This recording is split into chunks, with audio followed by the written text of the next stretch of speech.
নমস্কাৰ নিউজ অসমৰ ডিজিটেল পেজলৈ মই নিলোৎপল বৰাই আপোনাক স্বাগতম জনাইছোঁ। এটা বিশেষ দৃশ্য দেখুৱাব বিচাৰিছোঁ। আজি যেন বতৰেও ৰূপ সলাইছে। আজিৰ পৰা আজি বুধবাৰ আৰু মঙলবাৰ দিনটোত যোৰহাটত প্ৰখৰ ৰ'দ আছিল, প্ৰখৰ গৰম, তীব্ৰ গৰমে হৈছিলে। কিন্তু আজি মই আকাশ দেখুৱাইছোঁ, চাওক আজি আকাশ ডাৱৰীয়া, কিন্তু বৰষুণ নাই। আজি দিনৰ দিনটো যি বিভিন্ন প্ৰান্তৰ পৰা বহু লোকে শ্ৰদ্ধাঞ্জলি জনাবলৈ আহিছে আৰু যি লানি নিচিগা শাৰী পুৱাৰে পৰা মানুহৰ ভিৰ বাঢ়িয়ে আছে, বৃদ্ধি হৈ আছে।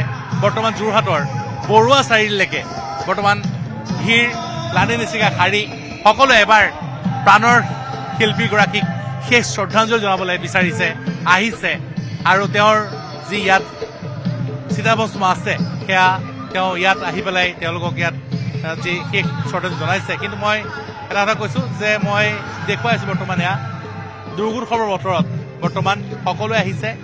দুৰ্গা মণ্ডপ চাবলৈ অহা নাই, যি পূজা মণ্ডপ নহয়, ইয়াত আহিছে তেওঁলোকে জুবিনদাৰ যি চিতাভস্ম যি আছে তেওঁক শেষ শ্ৰদ্ধাঞ্জলি জনাবলৈ যি ব্যৱস্থা কৰা হৈছে যোৰহাট ষ্টেডিয়ামত, সেয়া চাবলৈ আহিছে।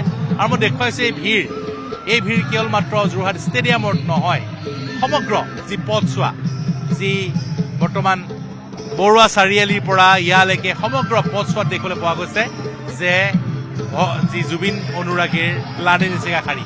কোনোৱে যদি আলোকচিত্ৰ লৈ আহিছে, কোনোৱে জুবিনদাৰ এলবামৰ সেইসমূহ যি সংগ্ৰহ কৰি থোৱা ফটো বনাই আনিছে।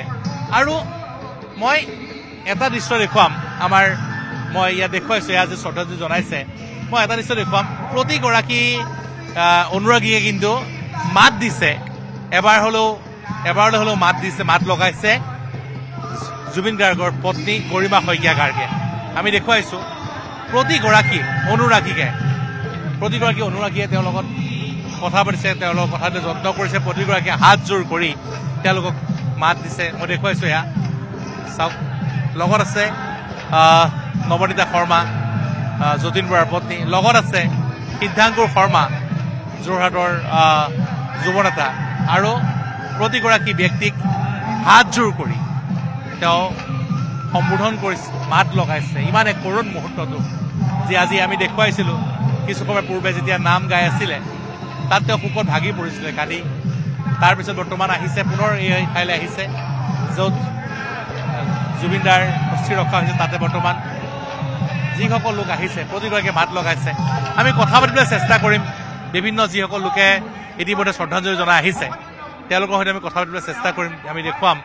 আৰু এয়া আমি দেখুৱাই আছোঁ প্ৰতিগৰাকী ব্যক্তিয়ে, কোনোৱে যদি আহিছে, কোনো খোজকাঢ়িব নোৱাৰে, হুইল চেয়াৰত আহিছে। এগৰাকী বৃদ্ধ আমি ইতিমধ্যে দেখুৱাইছোঁ, গোলাঘাটৰ পৰা খোজকাঢ়ি পদব্ৰজে ইয়ালৈ আহিছে। এগৰাকী বৃদ্ধ, যিগৰাকী তেওঁ পোন হ'ব নোৱাৰে, সেইগৰাকী বৃদ্ধ তেনেকৈ আহিছে। আৰু ঠিক বিভিন্ন স্থানৰ পৰা বহু লোক আহিছে, আহি পেলাই সকলোৱে জুবিন গাৰ্গক, যি প্ৰাণৰ শিল্পীগৰাকীক শেষ শ্ৰদ্ধাঞ্জলি জনাইছে। কি ভাগ্য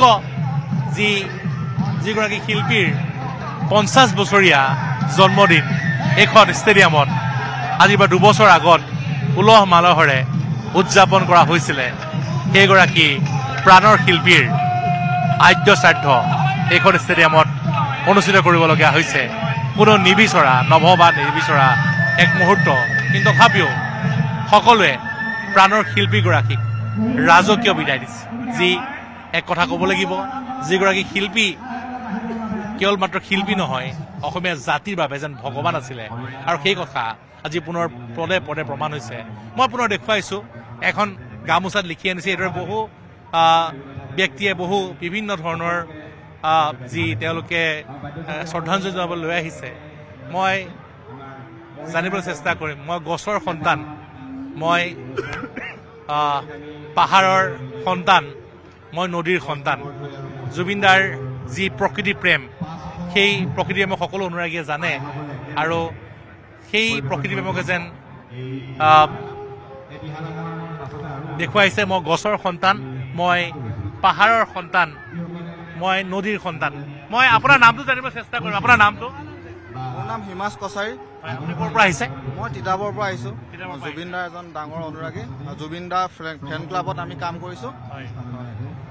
আৰু জুবিনদাৰ যিটো গছৰ সন্তান, মই পাহাৰৰ বিভিন্ন গীতৰ লগতে কবিতাও লিখিছিল আৰু জুবিন দাৰ কবিতাৰ এইটো এটা কলি মায়া আলোচনীত প্ৰকাশ পাইছিল বহুত বছৰ আগতে এইটো কলিটো মই লিখি আনিলোঁ যিহেতু প্ৰকৃতিৰ লগত তেখেতৰ নিবিড় সম্পৰ্ক আছিল আৰু তেখেতে অসম ভূমি নৰ্থ ইষ্টক ভাল পাইছিল আৰু গছ বন পাহাৰে আগুৰা নৰ্থ ইষ্ট আজি প্ৰকৃতিও যেন আজি ৰূপ সলাইছে কালি প্ৰখৰ গৰম আছিলে ৰ'দ আছিলে আৰু আজি ৰ'দো নাই বৰষুণো নাই ৰাইজে যিসকল আহিছে সকলোকে কোনো আজি অশান্তি পোৱা নাই আচলতে সেইটোৱে অভূতপূৰ্ব এটা পৰিস্থিতি পূজাৰ মাজতো ৰাইজ আহিছে মৰমৰ শিল্পীজনক শ্ৰদ্ধাঞ্জলি জ্ঞাপন কৰিবলৈ মই দেখুৱাইছোঁ এগৰাকী বিভাস কছাৰী তেওঁ জুবিন দাৰ এটা কবিতাৰ কলি যিটো মায়া আলোচনীত প্ৰকাশ পাইছিলে মই গছৰ সন্তান পাহাৰৰ সন্তান মই নদীৰ সন্তান সেই কলি গামোচাত লিখি পেলাই আনিছে জুবিন দাক শ্ৰদ্ধাঞ্জলি জনাবলৈ আৰু এইদৰে দেখিবলৈ পোৱা গৈছে যে কোলাত কেঁচুৱা লৈ পেলাই আহিছে এগৰাকী পিতৃ বিভিন্ন যি লোকে লোকাৰণ্য হৈ পৰিছে আৰু পুৱাৰ ভাগত যি মই যদি আমি চাওঁ য'ৰ পৰা এই শাৰীটো আৰম্ভ হৈছে সেই ঠাইলৈ যদি আমি যাওঁ বা দেখুৱাওঁ তেনেহ'লে মই দেখুৱাইছোঁ বৰ্তমান এতিয়াও বৰুৱা চাৰিআলিলৈকে এক দীঘলীয়া শাৰী লানি নিচিকা শাৰী আৰু আজি যদিওবা 4:30 বজালৈকে এই শ্ৰদ্ধাঞ্জলি অনুষ্ঠানৰ ৰখা হৈছিলে কিন্তু সেয়া যে হৈ উঠিব সেয়া অনুমান কৰিব পৰা হোৱা নাই কাৰণ এতিয়াও যথেষ্ট সংখ্যক লোক আছে যিসকলে জুবিন দাক শেষ শ্ৰদ্ধাঞ্জলি জনাব বিচাৰে আৰু তেওঁলোকে এইদৰে আৰু এক শৃংখলিতভাৱে মই পুনৰ কৈছোঁ যে শৃংখলিতভাৱে এগৰাকী অনুৰাগী যি শ্ৰদ্ধাঞ্জলি জনাই আহিছে কোনেও প্ৰসাদ নোলোৱাকৈ ইয়াৰ পৰা যাব পৰা নাই সকলোকে প্ৰসাদ দিছে ইয়াত যিসকল স্বেচ্ছাসেৱক আছে অতি সুন্দৰভাৱে অতি শৃংখলিতভাৱে তেওঁলোকে ইয়াত এই কাৰ্যসূচী তেওঁলোকে বৰ্তমান আয়োজন কৰা হৈছে বা আছে মই দেখুৱাইছোঁ বৰ্তমান এয়া যি মই দেখুৱাইছোঁ বৰ্তমান যি মূল প্ৰৱেশদ্বাৰ এই প্ৰৱেশদ্বাৰ কিছু সময় পূৰ্বে যথেষ্ট পুৱাৰ ভাগত সেৰেঙা আছিলে সেই সকলোৱে ভাবিছিল যে বৰ বেছি এটা ভিৰ নহ'ব কাৰণ বতৰ বেয়া কিন্তু লাহে লাহে মানুহ বাঢ়ি আহিলে আৰু বতৰো ৰূপ সলালে আৰু মই দেখুৱাইছোঁ এয়া বৰ্তমান এই সকলো লোক আগবাঢ়ি আহি আছে শ্ৰদ্ধাঞ্জলি জনাবলৈ এই যি শাৰী এই শাৰী কেৱল মাত্ৰ যোৰহাটৰ আজি ষ্টেডিয়ামতে সীমাবদ্ধ হৈ থকা নাই বৰুৱা চাৰিআলিৰ পৰা বৰ্তমান এই শাৰী আগবাঢ়ি আহি আছে বিভিন্ন স্থানৰ পৰা আগবাঢ়ি আহি আছে আৰু মই দেখুৱাই আছোঁ বৰ্তমান যি ইয়াৰ যি মূল প্ৰৱেশদ্বাৰ দৃশ্যাংশ দেখুৱাইছোঁ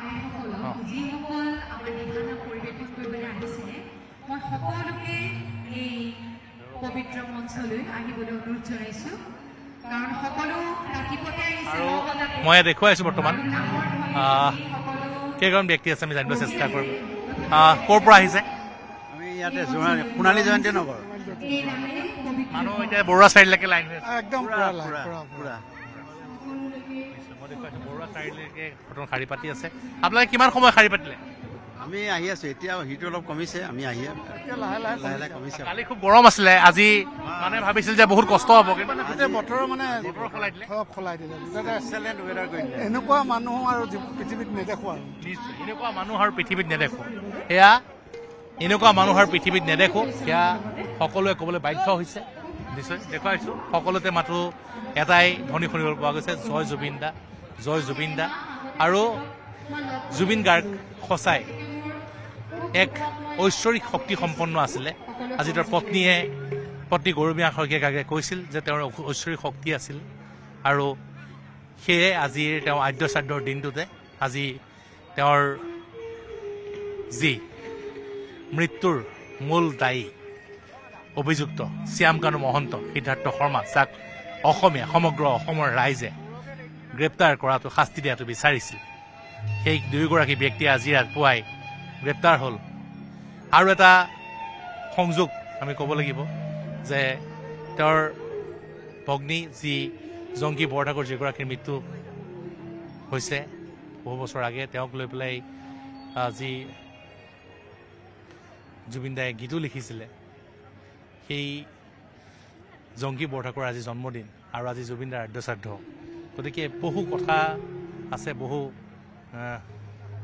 কথা ক'বলগীয়া আছে আমি জানিব চেষ্টা কৰিম কেইগৰাকীমান বহু মহিলা আহিছে আমি তেওঁলোকৰ পৰা জানিব চেষ্টা কৰিম পুৰুষৰ শাৰী বেলেগ মহিলাৰ শাৰী বেলেগ দুয়োটা শৃংখলাবদ্ধভাৱে বৰ্তমান ইয়াত যি সজোৱা হৈছে যি শাৰী শাৰীকৈ সকলোকে আহিবলৈ দিয়া হৈছে কোনো ধৰণৰ বিশৃংখলতা নাই অতি শৃংখলিতভাৱে আহিছে আমি জানিবলৈ চেষ্টা কৰিম ক'ৰ পৰা আহিছে হয় মই গোলাঘাটৰে হয় বনগাঁৱত মোৰ ঘৰ গোলাঘাটৰ পৰা আহিছে হয় হয় কিমান সময় হ'ল এতিয়া প্ৰায় 20 মিনিটমান হ'ল আৰু ৰৈ থকা বহুত মানুহ গতিকে আমি লাইনতে আছো শৃংখলাবদ্ধভাৱে যাব বিচাৰিছো যিমান পাৰিছো হয় নিশ্চয় মই দেখুৱাইছোঁ এইদৰে যি আহি আছে মই আৰু এগৰাকী মই দেখুৱাইছোঁ বৰ্তমান ইয়াত ক'ৰ পৰা আহিছে কহৰাৰ পৰা আহিছে কাজিৰঙাৰ পৰা কিমান সময়ত আহিছে আমি 9টা বজাত আহিলো আৰু কিমান দেৰি শাৰী পাতিব লগা হৈছে অলপ দেৰি হৈছে নিশ্চয় মই দেখুৱাইছোঁ বতৰ ভাল আজি কোনো কষ্ট কালি খুব গৰম আছিলে কালি বহুত গৰম আজি বতৰ বহুত ধুনীয়া আজি জুবিনদাৰ কাৰণে বতৰ ভাল হৈ গৈছে তেওঁ মানুহজন ভাল আছিল যে সেইটো কাৰণে বতৰেও গম পাই গৈছে সকলোৱে কয় যে ঐশ্বৰিক শক্তি আছিলে একদম আজি বহুত বেয়া লাগিছে মানে মনটো মই দেখুৱাইছোঁ এগৰাকী কহৰা কাজিৰঙাৰ পৰা আহিছে গোলাঘাটৰ পৰা আহিছে অসমৰ বিভিন্ন প্ৰান্তৰ পৰা উজনি অসমৰ বিভিন্ন প্ৰান্তৰ পৰা যিসকল লোক আহিছে তেওঁলোকে ইয়াত শ্ৰদ্ধাঞ্জলি জনাবলৈ আহিছে আৰু সকলোৱে কিন্তু এটা কথাতে আচৰিত হৈছে যে কালি যি প্ৰখৰ ৰ'দ বা নিশাৰ ভাগত যি ধুমুহা বৰষুণ অহাৰ আগজাননী দিছিলে আজি কিন্তু দিনত সম্পূৰ্ণ বতৰে ৰূপ সলালে ৰ'দো নাই বৰষুণো নাই গৰমো কমি গ'ল আৰু এয়াই যেন জুবিনদাৰ শক্তি এয়াই জুবিনদাৰ যেন ঐশ্বৰিক শক্তিৰ প্ৰমাণ আৰু এইদৰে দেখিবলৈ পোৱা গৈছে আজি পুৱাৰে পৰা জুবিনদাৰ অনুৰাগীৰ লানি নিচিগা সেই গীত আগবাঢ়িছে আৰু 4:30 বজাত যি প্ৰশাসনে শেষ সময় ঠিক কৰিছিলে কিন্তু সেয়া যেন হৈ নুঠিব হয়তো বহু নিশালৈকে আজি জুবিনদাক প্ৰকাশ জনাবলৈ এই ষ্টেডিয়ামলৈ মানুহৰ সমাগম